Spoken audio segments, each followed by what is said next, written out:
Good morning, Polynikeys here with a Infinity Battle Report. Let me grab my pen here. And today we have a mission of Frostbite with Combined Army versus Invincible Army. Frostbite, complicated mission, lots going on. Not terribly complicated objectives though, right? Kill more, dominate the exclusion zone, which is now done by points in the zone as opposed to the old data tracker, and have one active heating unit at the end. This is kind of the most interesting because you activate one and then you could get it blown up, and that's the only way to not have it once you've activated it, but I just think that one's kind of interesting. Okay, 3 classifieds, that's a big chunk of objectives as well. And now we get into all the other rules going on in Frostbite. Killer Cold. Everything will die at the end that is not a remote, tag, heavy infantry, your snow ops, which we'll get to, or in a heated zone. Right? Heated zone, there are 3 consoles on the board, which we'll get to in a moment as well, and 4 heaters. Now, it's a little not clear in some of the wording of this, but once you hit a console, that console cannot be associated with another heater. So of the 4 heaters on the board, only 3 could possibly ever be active. You can hit the same console that's been hit, and now you have it, but that doesn't really do anything anymore, right? They used to give you a point, but now it's having an active heating unit as opposed to hitting a console. And the active heating unit is a little unclear too, because if I activate a heating unit in your deployment zone, is that my active heating unit or yours? Generally the way it's played is that if I hit the button, that's my active heating unit. So if I hit all 3 buttons and have 3 zones, you cannot have an active heating unit, even though there'll be an active heating unit in your deployment zone or right outside. A little bit confusing, yes, I agree. All right, other things going on. Here's the tall that talks about the heating units and their locations, talks about the consoles and how you button mash them. Heating units also have the little defense thing if you ever try to attack one. I don't think I've ever seen anyone actually attack one. There's just so much else to do in the mission, and it's very order intensive, but you could definitely do it. All right, so there's Blizzard templates just to add more to this mission, right? The 4 zones of total terrain, of difficult terrain and saturation. There's bike recon, so everyone gets a free biker. I'll talk about that in Army. There's snow ops, which used to be called data tracker and should still be called data tracker, in my possibly biased opinion. There's at least one classified that requires a data tracker or engineer or something else, right? And this can't be used for that anymore because it's a snow ops, not a data tracker. It's just a silly change of addition in terminology. Should still be called data tracker, in my opinion. And the data tracker gets a special order, kind of like attack awareness order, but can't activate a link with it. It's just a special order for them only. No retreat in this mission, yeah, but three turns as we're used to in ITS missions. All right, here is my Army list. As always, keep in mind, I know the mission, and I know my opponent playing Invincible Army when I build this list. So, Charonted. One of my favorite profiles of the Charonted. I love the Sepsitor. It's really fun to use. I love the extra lieutenant order. I really wish there was an option to get this guy with the Tinbot. There's the exact same profile with a Tinbot for 4 points cheaper, but not your lieutenant. Now I would just really wish that the Tinbot could come on the lieutenant, even if you pay for it. Like the 4-point difference is for the extra lieutenant order, +1 order. That's what everyone pays for +1 lieutenant order. So the Tinbot, excuse me, the Tinbot is essentially free there. It's exactly 4 points cheaper, and you get a Tinbot instead of this. Whatever, I'd pay an extra point to have a Tinbot on this model. It'd be awesome. Okay, Ada Swanson. Possible snow ops, depending on how the situation looks. I like her forward deployment is usually good. It's fine in this mission. There's an exclusion zone, which I guess I didn't mention earlier, but that means her forward deployment +4 isn't wasting anything. I like the booty that she gets. Viral mines are great. There's not a lot of viral in the Combined Army, so it's a good way to get it. Submachine guns are great, close range, as we all know. So yeah, I think she's fine. Bit and Kiss, almost staple in the Combined Army. Though I'm never sure which version I like. I know everyone says this version is better, the 21-point pitcher +1 burst. I'm undecided. I like Kiss being a repeater. I find that Bit can put out enough repeaters on her own, but it is neat that with this one you can move and they can both deploy a deployable repeater, or you can shoot 3 pitchers, right? I do like it. I like both. This is the one I'm using this time. Jayth Cutthroats. People give these guys a bad rap. They're very, very good. This one is an actual terror against the Invincible Army in particular, right? Nobody wants a submachine gun on a Mimetism -6 platform shooting at them. Nobody wants an EM grenade tossed at them, especially if they're Invincible Army, possibly in a link of heavy infantry. And of course, they're terrifying in close combat because of Natural Born Warrior combined with martial arts. Now, I love the Jade Cutthroats. I really like the one that has EM mines as well, but I wanted the grenades. And I often take the Red Fury one, but didn't really want a Red Fury versus Invincible Army as much. And I think I was short points, and I ended up cutting it back to this. Because I originally did have the Red Fury here, which is the one I usually play. Liberto, Mind Layer, self-explanatory by now. Though, honestly, I'm taking Libertos less and less, as I hardly ever activate them nowadays. So I'm really just trying to get another mine out there to slow the enemy down. And I think often I would rather have another R drone, even though I got my 2 R drones down here, right? So I couldn't have another R drone. But if it was an option, I think I would take another R drone over Liberto often, if not always. Q drone HMG, right? A wonderful piece. 1 Dadarazai, again a wonderful piece. In this list in particular, the Dadarazai will work with the Charonted, as we'll see, tossing grenades so that I can intuitive attack with my Septutor out of it. It's a great way to use your high willpower. 1 Taiga, I think I had a few points left over at the end. I like Taiga a lot. I think that in this mission he'll probably just waste a couple orders for the enemy dodging. Possibly he'll get to kill something, berserk something, maybe berserk a heater. That'd be cool. My Amatrons, my Medtech. This is a points killed mission, so Medtech's great. He's always great though. Overdrawn. I've been having a lot of fun with the Overdrawn. Every profile on it is good. The rocket launcher is probably my favorite because it comes with an SMG. I took the Plasma Sniper this one, hoping to punish a Ling team basically, which the rocket launcher can do too for a few points cheaper. But I took the Plasma Sniper this time. It's more powerful. Okay, opponent's list. Of course, I don't know it when we start. A lot of it is telegraphed by deployment and such, as we'll see when we get there. But Dao Ying, pretty standard. Not as often to be taken as a hacker anymore, but Dao Ying. Guija, obviously great tag, good in close combat, good at fighting. Crit Firebach here. He can duo with the Guija, which is very cool.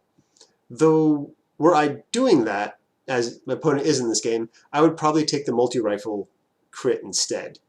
That way you can cover the range brackets a little better that the Guija cannot. Zensho forward observers, right? Heavy infantry, good at hitting the buttons. Good for not dying in the killer cold. Alright, and this is going to be the link, right? These guys right here. We got a selection of Zanshis and a hideout MSV2. Nothing terribly novel about that. It's pretty clear what they do, right? These guys hide out, ARO stuff, kills whatever is silly enough to be sitting in front of it in its active turn. And then Bounty Hunter. Bounty Hunter is free, right? Adds an extra order. Which Bounty Hunter do you take? I've seen a lot of talk about SMG being the best. Some people like the boarding shotguns. It's a little more powerful. Never once have I wanted anything but the Red Fury.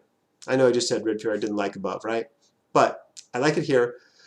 And I like it on the Bounty Hunter. Mine is almost never impetuous because I want a gunfighter. I want to be able to win face-to-face rolls. And yes, the Red Fury is going to bounce off a tag. Don't shoot it at the tag.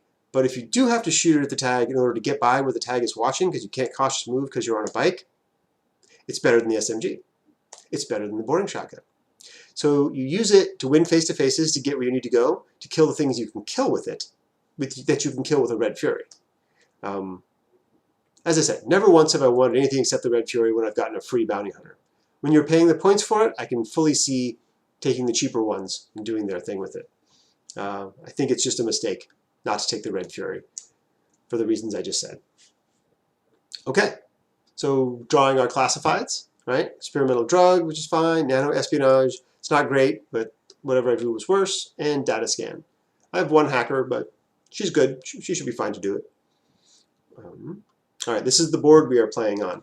This ends up being the side that I do not deploy on. My opponent wins the roll and chooses deployment, has me deploy first, and then I think for a long time and do a good amount of my deployment before I decide that I will go second, because going second is good in this mission. So, let's see, anything to talk about on the map?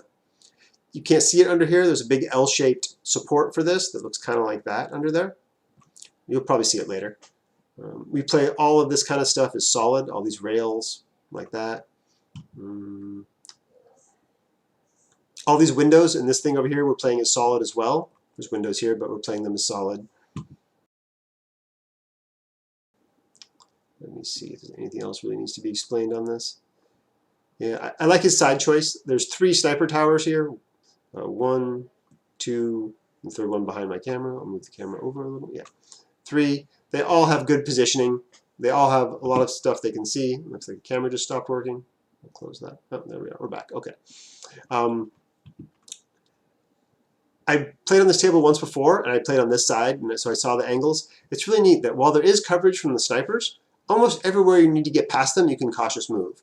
Like this one can see down here, but you can cautious move by it, right? You can see over here, but if you go prone, you can move up like that and around to there. So while the snipers do have good positioning, they are avoidable as well. In fact, this piece of terrain here I placed specifically when I was building the board to block the center from those sniper zones. Those snipers really can't see anything in this area, like all around like that. All right, that looks messy. We'll go on to the next slide. Which is my deployment. Starting on my far right, remember I'm deploying first, so I got slave drone hiding in the corner here. There's an R drone over that way, which we'll see a picture of later. My Dotaratsai, who hangs out with the Charanted, he's kind of like his bodyguard. An R drone, slave drone. This here is the Jaith Cutthroat, very central, so I don't know where he needs to go yet. Ada Swanson over there, prone, forward, hiding, threatening, hopefully. The Liberto is here. That's the Liberto. That's the mine. These are the blizzard zones, which you'll see. This is my HVT. Terrible arrow there. This is my HVT. All right, moving along. Towards my left, you can see Bit, who's prone here, Kiss, Q drone, slave drone, one of the Imatrons. This is my bounty hunter over here. My bounty hunter rolls an HMG, which is awesome, right? Okay, moving along. Oh yeah, to my far left, my one Taiga over here in the corner. Again, my opponent's going first. If he spends 2 orders shooting the Taiga, I'm probably fine with it, right? If I'm lucky and I get a couple dodges and it gets up there, great. But there's the Taiga. There's a better picture of Ada Swanson there. And this is my opponent's deployment. This camo token hiding in the back rank by itself. Pretty obvious Dao Yang, especially when he reveals 2 orders. In the center, we have a link team. We've got my opponent's going to be doing a couple proxying because his army's fairly new. But we've got Zhang Shi, regular, paramedic, hacker, and another regular Zhang Shi here. Now, as soon as I see this, 4 Zhang Shi, there's a 5th member for that link coming, right? It's going to be a hideout. It's going to be a hideout sniper based on positioning. I'm pretty sure that a hideout sniper is going to go over here. My guess is right up here on top, but you know, could be over here. There's a door there, so it could be in the doorway there. You can't see it in this picture, and I think I forgot, but directly in front of this door, just outside of his deployment zone, is a camo token, which is, of course, one of the Zensha. Moving over, this is a heater. We've got the Guija and Crit down here in a duo. Moving on to his right, another camo token over here, which is, of course, the other Zensha, and his bounty hunter over here. He also took the Red Fury. He chose to be impetuous with it, which was fine, particularly because he rolled mimetism -6 on his booty. So it's kind of like having cover anyway, right? It's still -6. Yeah. And my reserve is the overdrawn. So I'm really happy with the positioning on this overdrawn. Like really happy. The Guija is like right here. So if it wants to come engage me, it's got to come all the way up here and then around the corner on this, right? One of those ways. It's going to fight the Q drone, it's going to fight a flash pulse spot, it's going to spend a lot of orders doing that before it even gets to me. Alternately, it could do a climb and get up on top of the platform here and give me a free shot at it with plasma snipers. Nobody wants that. So the Guija will get to me if it wants to, but it's going to be hard. It's going to take a lot from it. I can see the biker over here, right? So I might get a free kill on her if she moves up. Additionally, and this is even better, I can see this guy right here, which is a regular Zensha. Actually, no, I'm sorry, it's the paramedic Zensha, Zhang Shi, paramedic Zhang Shi. Now, we know the Hido is going to go down. I don't care. I've got Albedo. Hido can't even see me, right? So really happy with this positioning there. I love it. That's his 19 to get the ODD on the biker. That's his HVT over there in the corner. You saw mine, which was the Patumark guy. And then Snow Ops, I choose Bit there. Again, she's fairly safe, I think. And I might need that order to get the data scan. And the other option was what? MedTech, which actually would have been good for the extra order in hindsight. Or Ada Swanson, but Ada Swanson usually doesn't live. I play her kind of aggressively usually, because she's good at it. Ada rolled a flamer for her booty chart. Okay, this is his, which is the Hacker, Zhanshi there. I don't know. I guess I probably would have made it crit, right? He's a tough specialist who's going to be moving up. I know he won't die anyway, but these Zhanshi don't really want to move up, right? They want to be over there. He's obviously not going to use that order ever. I probably would have made it crit. Okay. So now we're starting the game. I sap 2 orders from his pool, which I of course get because he doesn't have counterintelligence. And he starts off impetuous. Biker zooms forward to here. A bunch of ineffectual shooting. I try to flash pulse her, I try to plasma her, and my Taiga dodges, but nothing happens on that impetuous order, which is just fine for him. Yeah, movement up there didn't die. Yeah, there you can see the long range flash pulse from there. Very bad because Minutism -6, bad range. Yeah, nothing really happens. But you didn't see anybody else yet. Zensha now starts moving. First thing it does is come down here. This is where I think is where it started, somewhere over here. The Overdrawn can see it as it moves by, but not once it's going to move a second time. So I throw a Discover, and he chose to keep moving, which is totally valid. He could have got a free Panzerfaust at me, but I would have had cover, and even, I don't know, he would have been revealed and in my line of fire, had to deal with me shooting at him with his next order. I think it's a good decision just to keep moving. He's clearly going for this objective. I do get the Discover off and see him there. He's, of course, proxying this Hak Tao as the Zensha. And what's going on here? Crit and the tag are moving up here. I think that's what's going on. I know that happens before anything with the Link team. So they move up. He's using the Lieutenant orders first through NCO with Crit to move them both up. I pointed out to him that the Guija is going to take some shots like this. And they're almost unopposed. The Guija can dodge and that's it. He says he's okay with it, so he does it, and I think the first order, nothing happens. The Guija like dodges a flash pulse and some machine gun fire bounces off him or dodges. I believe he does it a second time, and the Guija does take 1 wound from that, though. It does take 1 wound at some point, and I think that's when it was. Okay, so now he activates the Link, which is actually what I'm taking a picture of here. They move, do nothing. I shoot this guy with my plasma sniper, and I forget all about my albedo. Right? And I let the hideout shoot at me. Look, a little bit about that. So this is a newer player, and I definitely would not have stuck him to that order once he had realized the interaction. He's like, activate my Link, everybody moves, do nothing. I shoot this guy with the plasma sniper, and he's like, okay, the hideout shoots, you're overdrawn. And I say, oh, you can't. I have albedo, you can't even see me. Unless I shoot you, you can't shoot back. That would be a terrible interaction for him. Right? So had that been the situation, had I remembered the albedo, I would have said, you're not forced to do this order like that. You can take the order back and we'll not do it. Totally fine. But I forgot about the albedo and that's not what happened. Side note on that, in a tournament, I probably would stick you to it. Right? You activate these guys, they move, do nothing. I shoot this guy, you then try to shoot me and you can't, you know? That's a really bad play. You should know I have albedo, probably because I told you when I deployed it, which I would. You also have my Courtesy Lich, which says albedo on it. I expect you to know what albedo does. Again, I would have told you if you'd asked me when I told you I had albedo. So in a tournament, I would probably stick someone to this order. In a friendly game, I definitely would not. But in this game, I don't know if it's extra friendly or silly because I forgot, but I did. I shoot this guy. Very fortunately, I put him unconscious. And he only fails the BTS save. So the Plasma Sniper is what made that happen, even though Rocket Launcher would not have done it. The Hideout, however, 3 shots on 19s, I don't even have cover where I am, puts the tag unconscious in his first shot.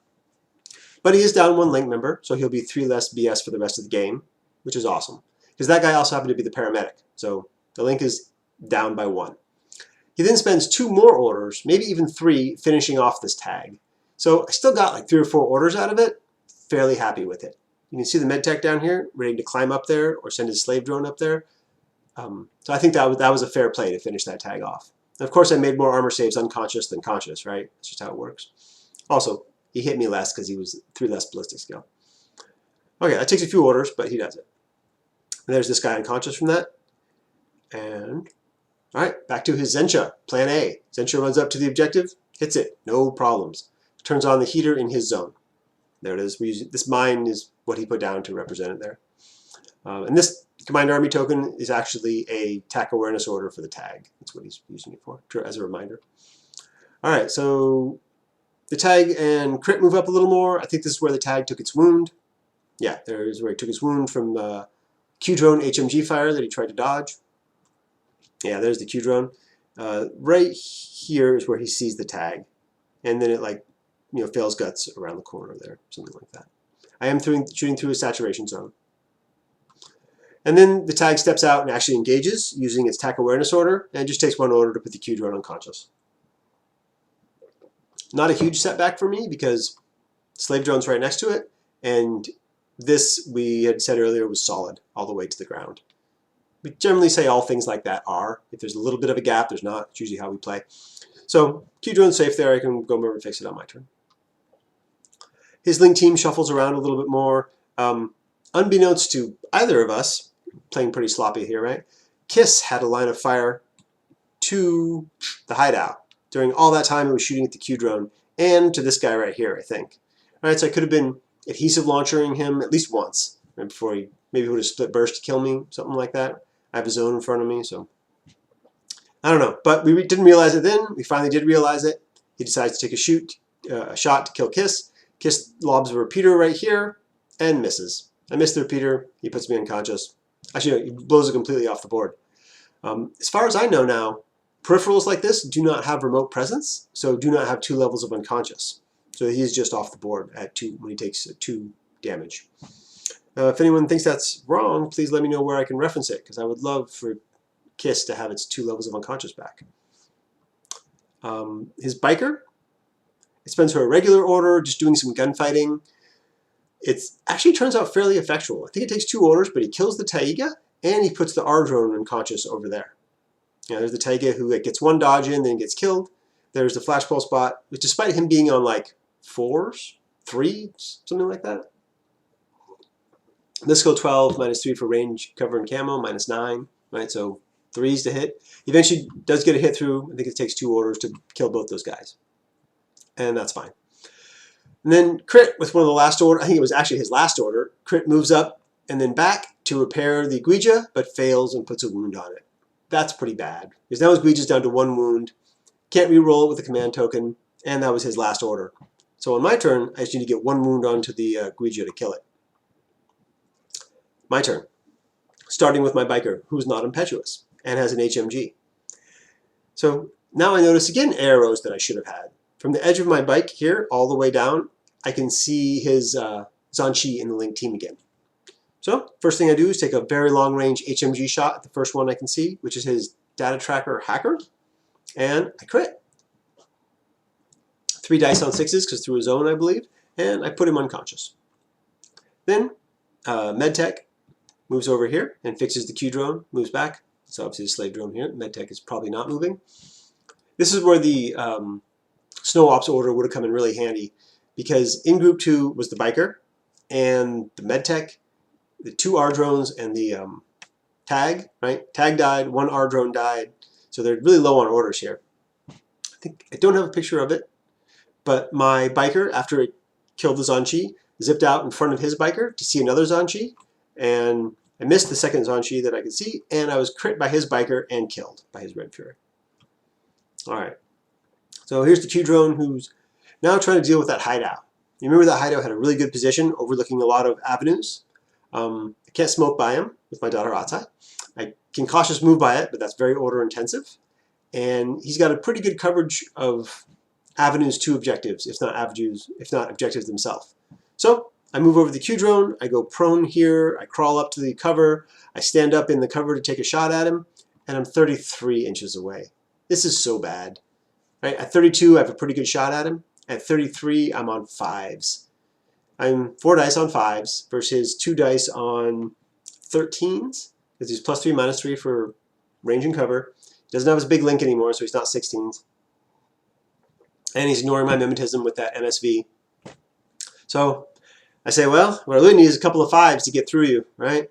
And promptly roll 2 5s of my 4 dice and kill the hideout. Very, very fortunate. If my Q drone had died here, my medtech was out of orders for the turn.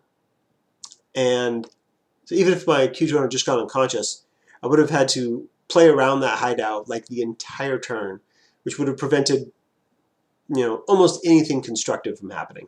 I would have maybe been able to sneak up and get an objective, maybe been able to sneak some shots at the targets I want to hit, but yeah, that was very lucky. Double crits takes him out. Good job, Q-Drone. All right, there's a point of view. That blurry thing there is the hideout that you're seeing from this Q-Drone here. All right, so now we have room to maneuver. Dadarazai runs around the Charonted. He didn't use his impetuous because that would have got him killed by the hideout. Throws a smoke grenade right on the ground, just at the corner of this building. Smoke grenade lands. And then I start spending lieutenant orders on the Charonted. Charonted goes doo-doo, runs up to here, gets up to here. I'm inside the smoke. I'm outside of 8 inches, so he doesn't get a dodge as I get there. And then I intuitive attack with the Sepsitor. I love this attack. It's 1 die on a 16 versus whatever he decides to do, which in this case is dodge. I think that's the right choice. That's his best chance of not getting Sepsitored. He's dodging on a 13 because you dodge with no penalties versus smoke. And yeah, it works out for me though. The Zencha is Sepsitored, which is great. In his position, the tag can see him, but that is it right now.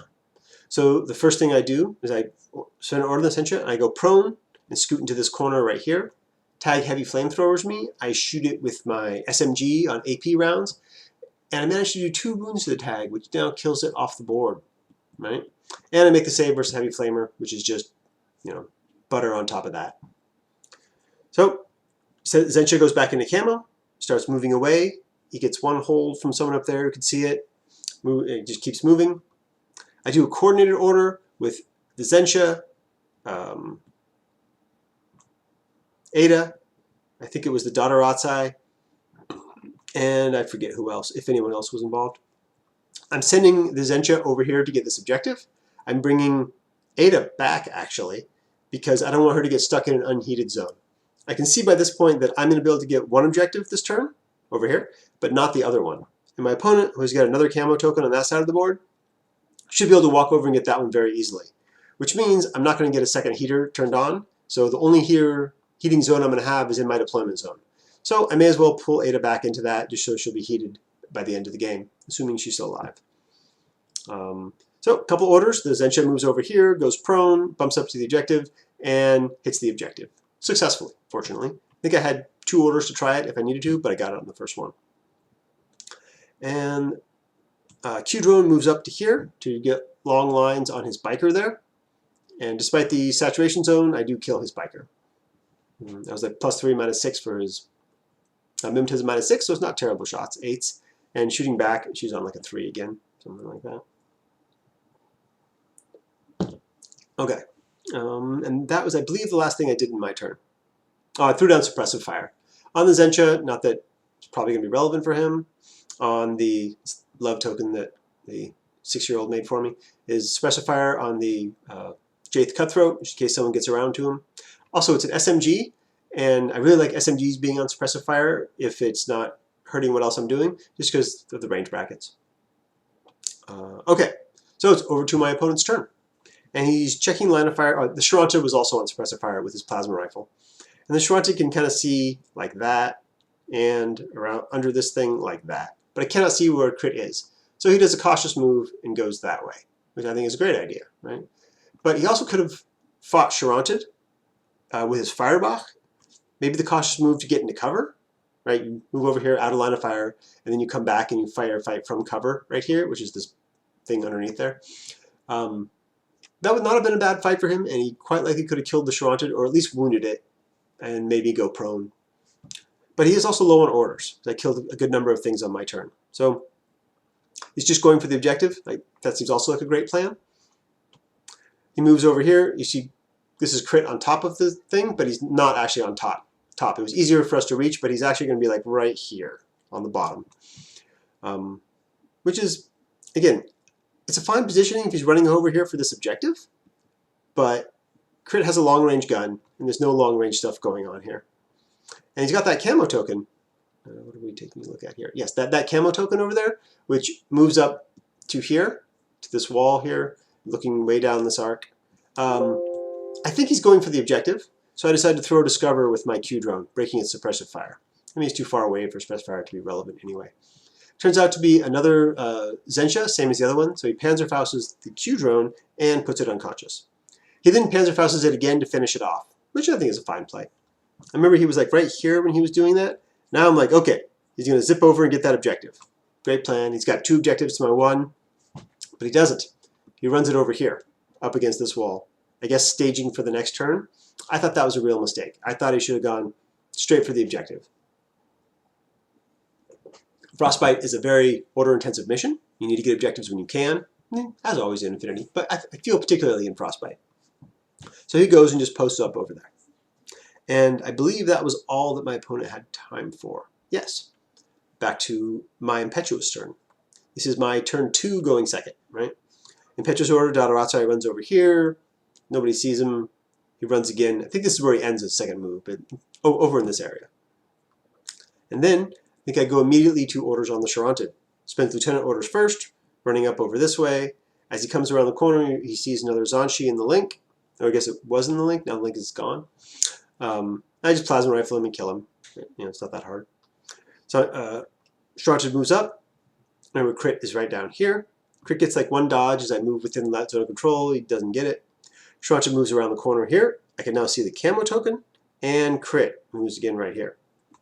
Camo token does nothing, which is probably fine, probably right. Crit shoots me with his heavy pistol, and I Sepsitor Crit like this. What should Crit have done there? It's a bad situation for sure, all around. I think he should have dodged. A, to avoid the Sepsitor. B, to stop the Charonted. Crit can dodge into close combat. He's got like +2 inches on his dodge, I think.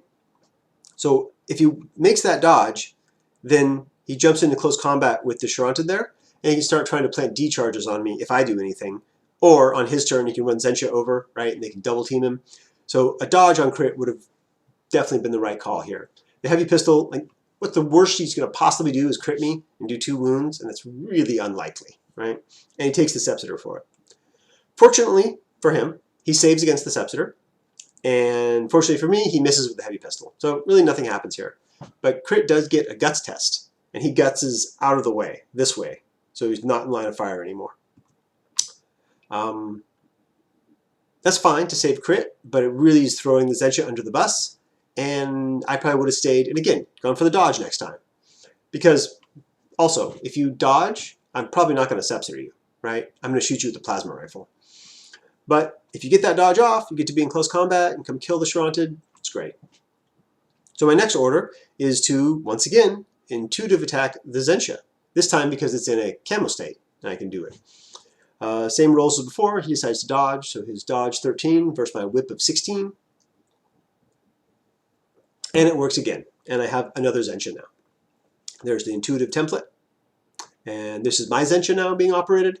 I only got a couple orders left. I move over to here and lay a mine, and then I move over to here and hit the button, like that.